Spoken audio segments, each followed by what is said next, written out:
they themselves say are reducing demand for meat. But either way, I'm sorry that we have the disagreement that we do, Bob. I think that much of the work that you do in promoting the protection of animals is very good, and I applaud you for it. I'm sorry that you often campaign against other animal groups. It seems regrettable to me that you do that. But I support your right to do it, ma'am. I'm happy that you came and asked a question. Like I said, we've talked for hours and hours on the phone about it. I'm happy to talk more about it anytime.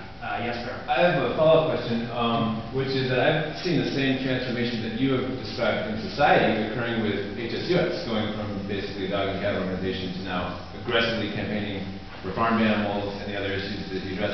And I'm wondering how, and that's due to you and Wayne moving, and others in the factory farming team moving the organization forward. And I'm just wondering how you were able to do that, and how you sense that you could move from the grassroots animal rights movement into this large, seemingly uncaring organization for these kinds of issues, and if you encountered any kind of institutional pushback. Paul, if I can interject, I would like to say puppies are still the most important thing for you.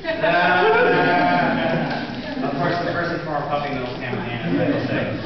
Yeah, so Brian, I think that you're absolutely right in that HSUS for a long time wasn't really known for its work on farm animals, and that's changed a lot from some of these high-profile campaigns.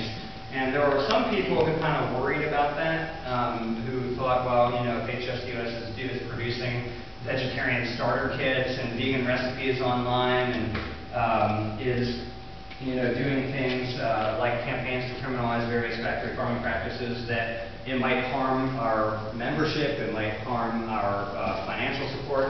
And quite the opposite has happened. HSUS's membership continues to grow every year, its budget continues to grow every year, and it seems like HSUS has helped usher in an era where farm animal protection really was a fringe issue, where it was a fringe issue to the point where it now is a mainstream issue. And I think that having an organization with a name like Humane Society of the United States has actually been very conducive to doing that. And so I